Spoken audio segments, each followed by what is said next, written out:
नमस्कार मेरे प्यारे साथियों, मैं हरीश तिवारी आप सबका स्वागत करता हूं बहुत ही प्यारे चैनल वर्ल्ड अफेयर्स के अंदर। आज है 12 अप्रैल और शुरू करते हैं 12 अप्रैल के बहुत ही शानदार करंट अफेयर्स को। साथियों, आपके लिए पहला क्वेश्चन ये है कि आज के दिन यानी कि 12 अप्रैल 2021 को इनमें से कौन सा दिवस है जो सेलिब्रेट किया जा रहा है।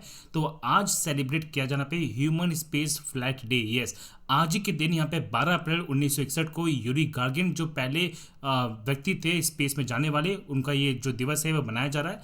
तो ये हिस्टोरिक डे है और इसी को सेलिब्रेट करते हैं बाय यूएन, और यूएन के द्वारा इसे मान्यता दी गई है यहाँ पे ह्यूमन स्पेस फ्लाइट डे के रूप में। तो ये बहुत इंपॉर्टेंट डे है।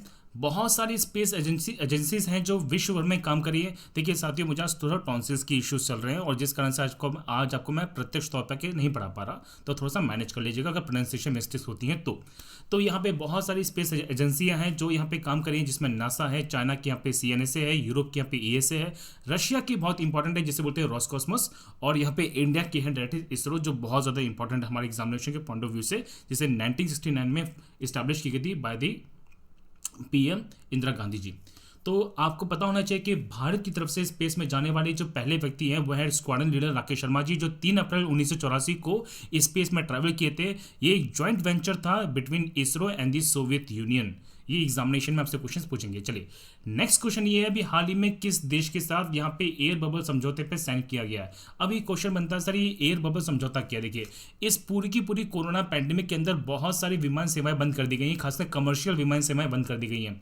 तो भारत ने अभी यहाँ पे जिन जिन देशों के साथ में दोबारा से जो विमान सेवाओं को शुरू किया है, तो ये सारा का सारा विमान सेवा शुरू की गई है एयर बबल समझौते के तहत में, और इसे यहाँ पे नए रूप से शामिल किया गया किसमें, श्रीलंका को। यस, तो श्रीलंका के साथ अभी यहाँ पे हाल ही में एयर बबल जो एग्रीमेंट है वो साइन किया गया है।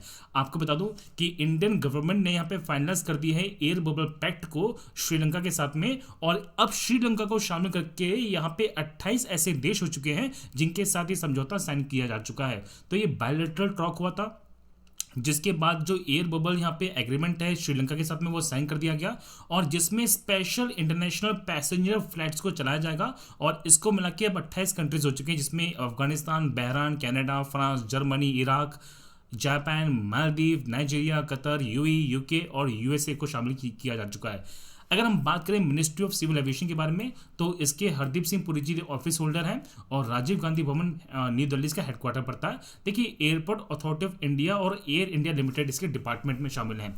अगर हम बात करें यहाँ पे श्रीलंका के बारे में, तो आप जानते हैं कि श्रीलंका भारत का बहुत ही एक सही पड़ोसी देश है, एक अच्छा पड़ोसी देश भी है, नो डाउट। और इसकी देखिए ज्योग्राफिकल कंडीशन बहुत ज़्यादा इंपॉर्टेंट है। आपको बता दो कि जो श्री जयवर्धनेपुरम है, जो कोटी इसकी नई कैपिटल है, और श्रीलंका रुपीन यहाँ पे करेंसी है। जी राजपक्षा इसके यहाँ पे प्रेसिडेंट है। आपको ये बात पता होनी चाहिए कि मेरे साथियों कि भारत और श्रीलंका के बीच में देखिए एक यहाँ पे स्ट्रेट है जिसे बोलते हैं पाक स्ट्रेट, और इसका नाम है पाक जल संधि। एग्जामिनेशन में फ्रिक्वेंटली क्वेश्चन पूछा जाता है कि जो पाक जल संधि है किन दो देशों के मध्य में है, तो आंसर है भारत श्रीलंका के बीच में। नेक्स्ट क्वेश्चन बहुत ही इंपॉर्टेंट है, अभी हाल ही में वो कौन सा फिल्म स्टार है, अभी हाल ही में किस राज्य के द्वारा फिल्म स्टार सोनू सूद को अपॉइंट किया गया है as a brand ambassador for the COVID vaccination programme, और इसे अपॉइंट किया पे किस राज्य ने, तो आंसर है पंजाब राज्य ने। यस, आप देख पाएंगे कि सोनू सूद जी को बनाया गया पे brand ambassador for the Punjab vaccination programme. तो ये जो अनाउंसमेंट की है, ये की है कैप्टन अमरिंदर सिंह ने, जो सीएम है पंजाब स्टेट के। आपको बता दो कि पंजाब स्टेट बहुत आगे है वैक्सीनेशन में। यहाँ पे 81% यहाँ पे जो कॉप्स हैं, जो पुलिस वाले हैं, जो फ्रंट लाइन वर्कर्स हैं, इन्हें यहाँ पे देखिए वैक्सीनेट किया जा चुका है। तो सोनू सूद को अभी देखिए पंजाब इलेक्शन के लिए यहाँ पे, तो पंजाब इलेक्शन कमीशन के द्वारा यहाँ पे स्टेट आइकन को भी स्टेट आइकन बनाया गया था। देखिए, पंजाब के मोगा से होते हैं, ये पंजाब के मोगा, तो पंजाब में मोगा एक जिला पड़ता है, वहाँ से है सोनू सूद जी, इनका जन्म यहीं से हुआ था। अभी कोरोना पैंडेमिक के अंदर उन्होंने बहुत सारे लोगों की मदद की थी, और बाद में ये बहुत चर्चा में भी आए थे, लोग मसीहा कह रहे थे इन्हें। तो बाद में इन्होंने किताब लिखी थी, इसका नाम है आई एम नो मसीहा। ये काफ़ी चर्चा में रही थी, और बहुत अच्छी तरह से इन्होंने अपने को रिप्रेजेंट किया है कि व्यक्ति ही व्यक्ति के काम आता है, और ये व्यक्ति की नैतिक जिम्मेदारी बनती है कि बुराई के समय या मुसीबत के समय वो उसकी मदद करे। खासकर मैं इनका तो बहुत बड़ा फैन हो चुका अभी। तो पंजाब की हम बात करें तो कैपिटल चंडीगढ़ है, वीपी सिंह बदनौर इसके यहाँ पे गवर्नर है, 22 जिले हैं। 1 नवंबर 1966 को ये इस्टेब्लिशमेंट की गई थी पंजाब की। वैसे मैं बता दूं मेरे साथियों कि पंजाब और हरियाणा देखिए एक ही दिन बने हैं, 1 नवंबर 1966 को, और इनकी कैपिटल सेम है चंडीगढ़। आपको ये पता होना चाहिए हरियाणा, देखिए नॉट हिमाचल प्रदेश, ठीक है। तो मैं बता दूं मेरे साथियों कि यहाँ पे पंजाब के अंदर एक प्रिंसली स्टेट था जिसका नाम है PEPSU, that is the Patiala and the East Punjab State Union, और इसे ही बाद में पंजाब में शामिल कर दिया गया। नेक्स्ट क्वेश्चन ये है कि यहाँ पे भारतीय सेना के किस लेफ्टिनेंट कर्नल ने अभी हाल ही में सबसे तेज एकल साइकिलिंग के लिए 2 गिनीज वर्ल्ड रिकॉर्ड को तोड़ दिया है? इसका सही आंसर पे लेफ्टिनेंट कर्नल भारत पन्नू जी ने, यस। तो भारत पन्नू जी ने यहाँ पे 2 रिकॉर्ड्स को तोड़ा है। फास्टर साइकिल यहाँ पे जर्नी की है मनाली से ले, और उन्होंने ही फास्टर साइकिल जर्नी की है गोल्डन क्वाड्रिलेटरल की। आप जानते हैं कि दिल्ली, मुंबई, चेन्नई, कोलकाता को आपस में जोड़ने वाला राष्ट्रीय राजमार्ग है जिसे बोलते हैं गोल्डन क्वाड्रिलेटरल, जिसे बोलते हैं स्वर्णिम चतुर्भुज, और मात्र 21 दिन के अंदर ही इन्होंने इसकी पूरी यात्रा कर ली है। नेक्स्ट क्वेश्चन देखिए इंपॉर्टेंट है, यहाँ पे किस पूर्व सांसद जी का निधन हो गया है? तो इसका सही आंसर यहाँ पे श्यामचरण गुप्ता जी का। देखिए मैं बता दूं मेरे साथियों पे श्यामचरण गुप्ता जी के बारे में, ये भारत के बहुत ही फेमस नेता रहे थे और भारत के बहुत ही फेमस एंटरप्रेन्योर भी हैं, और आपको बता दूं इन्हें पूर्वांचल का बीड़ी किंग भी कहते हैं। यस, जो उत्तर प्रदेश का पूर्वांचल वाला हिस्सा है, जो पूर्वी हिस्सा है, वहाँ पे बीड़ी बहुत ज़्यादा मात्रा में बनाई जाती है, और यहाँ पे श्याम बीड़ी है, और श्याम बीड़ी का जो पूरा का पूरा कारखाना है वो इन्हीं के द्वारा संचालित किया जा रहा है। मैं बता दूं मेरे साथियों कि जो बीड़ी बनाने के लिए पत्ता होता है उसे बोलते हैं तेंदुपत्ता, और तेंदुपत्ता का सबसे ज्यादा उत्पादन किया जा रहा है in the state of the Madhya Pradesh. तो मध्य प्रदेश का जो पूर्वी हिस्सा है ना, वहां से तेंदुपत्ता एक्सपोर्ट करते हैं पूर्वांचल के एरिया में जहां से बीड़ी बनाई जा रही है, और मैं बता दूं मेरे साथियों ने बीड़ी किंग के नाम से भी यहाँ पे जाना गया है। खैर ये पूर्व सांसद थे और नामचीन यहाँ पे उद्योगपति हैं जिनका कोविड के कारण यहाँ पे देहांत हुआ है दिल्ली में। नेक्स्ट क्वेश्चन ये है भी हाल ही में नॉन स्टॉप 36 किताब पढ़कर यहाँ पे वर्ल्ड रिकॉर्ड बना दिया है किस व्यक्ति ने, नाम भी बताऊंगा आपको मैं, और वो किस देश की है? तो इसका सही आंसर है भारतीय मूल की अमेरिकन यहाँ पे लड़की है, और उन्होंने ही ये कारनामा किया है। उनका नाम है यहाँ पे बेबी कियारा, तो बेबी कियारा कौर एक्चुअली।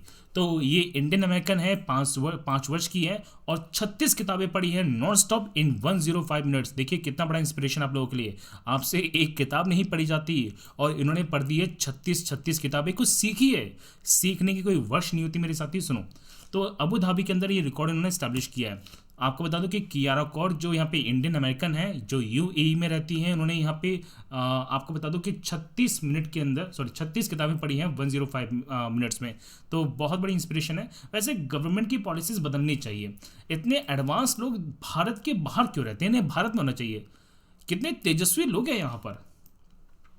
चलिए नेक्स्ट क्वेश्चन ये है, देखिए किस संस्थान ने अभी यहाँ पे अटल इनोवेशन मिशन के 295 लैब्स को अडॉप्ट किया है? इसका सही आंसर यहाँ पे Council of Scientific and Industrial Research, that is CSIR। तो CSIR ने यहाँ पे अडॉप्ट किया है 295 अटल लैब्स को पूरे अक्रॉस द इंडिया, और इसके अंदर जो स्टेम बेस्ड रिसर्च और इनोवेशन काम किया जा रहा है उसको यहाँ पे वो अडॉप्ट करने वाले हैं। वैसे मैं बता दूं मेरे साथी यहाँ पे कि अटल इनोवेशन मिशन के बारे में कि यहाँ पे नीति आयोग ने, देखिए अभी ये नीति आयोग के द्वारा संचालित की जाती है AIM, that is Atal Innovation Mission. अभी हाल ही में बहुत ही प्यारा क्वेश्चन पूछेंगे आपसे कि किस व्यक्ति को यहाँ पे डायरेक्टर बनाया गया पे अटल इनोवेशन मिशन का? तो याद कर लीजिएगा यहाँ पे कि चिंतन वैष्णव जी को यहाँ पे अपॉइंट किया गया यहाँ पे director of the Atal Innovation mission, और इससे पहले थे यहाँ पे रामनाथन रमन्नम जी।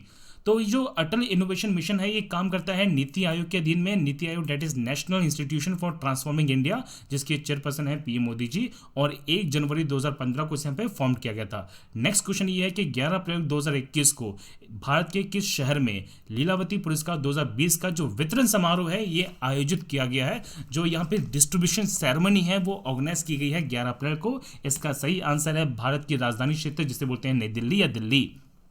देखिए तो केंद्रीय शिक्षा मंत्री हैं रमेश पोखरियाल जी, जिन्होंने यहाँ पे लीलावती पुरस्कार यहाँ पे विजेताओं को प्रदान किए हैं, और ये सारा का सारा जो पुरस्कार समारोह है ये फॉर्म्ड किया गया है, ये जारी किया गया है, और ये यहाँ पे समारोह किया गया है AICTE के द्वारा, डेट इज ऑल। देखिए AICTE के द्वारा सॉरी, थोड़ा मैंने आपको बताया कि मेरे थोड़ा टॉन्सिल इश्यूज़ के कारण चीज़ें गड़बड़ हो सकती है, यह आपको थोड़ा सा मज़ा नहीं आया सकता, तो लिटरली सॉरी फॉर दिस। देखिए तो मैं आपको बता दूं मेरे साथियों, जो लीलावती अवार्ड है ये बहुत बड़ा अवार्ड है in the field of the mathematician, in the field of mathematics. आपको पता होना चाहिए कि जो भास्कराचार्य थे, जो भारत के बहुत ही फेमस मैथमेटिशियन और यहाँ पे एस्ट्रोलॉजर थे, उन्हीं के द्वारा एक ग्रंथ है जो ग्रंथ लिखा गया जिसका नाम है लीलावती। वैसे में आपको पता होना चाहिए कि भास्कराचार्य की जो बेटी है उनका नाम भी लीलावती है।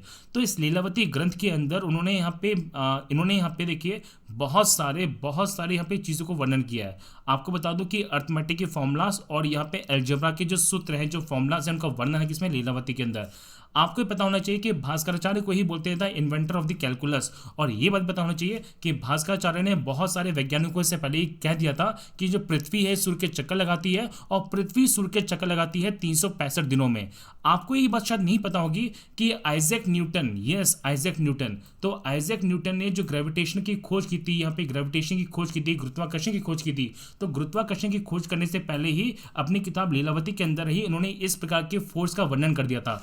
देखिए भास्कराचार्य ने कहा था there is a attraction pull between the earth and the sun, कि अर्थ और यहाँ पे सन के बीच में एक यहाँ पे आकर्षण का बल काम करता है, और इसी आकर्षण के बल को बाद में बहुत सारे वैज्ञानिकों ने नाम दिया है ग्रेविटेशन। तो आप कह सकते हैं कि कहीं ना कहीं ग्रेविटेशन की जो खोज है ना, वो भी भास्कराचार्य के द्वारा ही की गई है।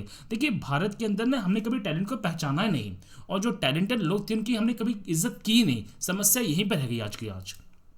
देखिए नेक्स्ट क्वेश्चन ये है, अभी हाल ही में यहाँ पे डायरेक्टर जनरल हैं सिविल एविएशन की, उनका जो कार्यकाल है वो कितने महीने के लिए, कितने समय के लिए बढ़ा दिया गया है? इसका सही आंसर है 6 महीने के लिए। यस मेरे साथियों, यहाँ पे डायरेक्टर जनरल हैं सिविल एविएशन के, जिनका नाम है चीफ अरुण कुमार जी। इनका जो कार्यकाल है वो 6 महीने के लिए बढ़ा दिया गया है। आपको बता दूं कि जो अरुण कुमार जी हैं वो 1989 के बैच के IAS अफसर हैं हरियाणा कैडर से, और इन्हें अपॉइंट किया गया था पे DG यहाँ पे सिविल एविएशन का जुलाई 2019 में। ये अपॉइंटमेंट जो किया जाता है ना, ये किया जाता है एक अपॉइंटमेंट कमेटी के द्वारा, जिसे खुद हेड करते हैं PM मोदी जी, और इनका कार्यकाल 6 महीने के लिए बढ़ा दिया गया है। आपको बता दूं कि जो सिविल एविएशन है इसके वर्तमान में जो मिनिस्टर हैं वो है सुरेश प्रभु जी। और आपको पता होना चाहिए कि जो एयरपोर्ट अथॉरिटी ऑफ इंडिया है इसके भी नए यहाँ पे चेयरमैन बनाए गए हैं पे संजीव कुमार जी, जो आपको मैं पहले बता चुका हूँ। नेक्स्ट क्वेश्चन ये है कि भी हाल ही में किस बॉलीवुड अभिनेता को लियोनार्डो डिकैप्रियो के साथ में गोल्डन ग्लोब ऑनर्स फाउंडेशन से सम्मानित करने की घोषणा की गई है? तो ये घोषणा की गई है पे अक्षय कुमार को। यस, तो अक्षय कुमार को यहाँ पे देखिए एक सम्मान दिया जाएगा गोल्डन ग्लोब ऑनर फाउंडेशन के द्वारा। किसके लिए? इन्वायरमेंटल प्रोटेक्शन के लिए। और ये सम्मान मिलने वाला है हॉलीवुड के बहुत ही फेमस अभिनेता लियोनार्डो डिकैप्रियो के साथ में। तो ये क्यों दिया जा रहा है? अभी हाल ही में मैं बता दूं मेरे साथियों कि अक्षय कुमार ने देखिए इन्वायरमेंटल के अवेयरनेस के लिए बहुत सारी कैंपेनिंग की है, और भारत के बहुत सारे अवेयरनेस प्रोग्राम को भी इन्होंने कैंपेनिंग के माध्यम से जनता तक पहुंचाया है, और इसी कारण से इन्हें यह सम्मान दिया जा रहा है गोल्डन ग्लोब ऑनर्स फाउंडेशन के द्वारा। चलिए आपके लिए होमवर्क क्वेश्चन ये है, अभी हाल ही में उड़ीसा इतिहास का जो हिंदी वर्जन है इसे यहाँ पर रिलीज़ किया है PM मोदी जी ने। तो आपको बताना है कि ये जो उड़ीसा इतिहास है किसके द्वारा लिखी गई है। आप इसका आंसर मुझे यहाँ पे चैट बॉक्स में कमेंट सेक्शन में जरूर दे सकते हैं। साथियों आपको बता दो कि मैं हरीश तिवारी इसी तरह से आपको बढ़िया यहाँ पे करंट अफेयर्स पढ़ाता रहूँगा। अगर आप क्रैक करना चाहते हैं SSC एग्जामिनेशन को with India largest learning platform and academy, तो अभी के अभी लीजिएगा SSC का सब्सक्रिप्शन, लेकिन ये फीस पे ना कीजिए मेरे साथियों। यहाँ पे यूज़ कीजिए मेरा code that is STSIR10 and save money, और SSC के सारे नोट्स को प्राप्त करने के लिए जुड़ जाइए टेलीग्राम चैनल से जिसका नाम है SSC इंग्रेव। तो इन सब बातों से मेरे साथियों मैं लेता हूँ विदा। हम कल मिलेंगे बहुत ही शानदार करंट अफेयर्स के साथ में। तब तक के लिए जय हिंद, जय भारत।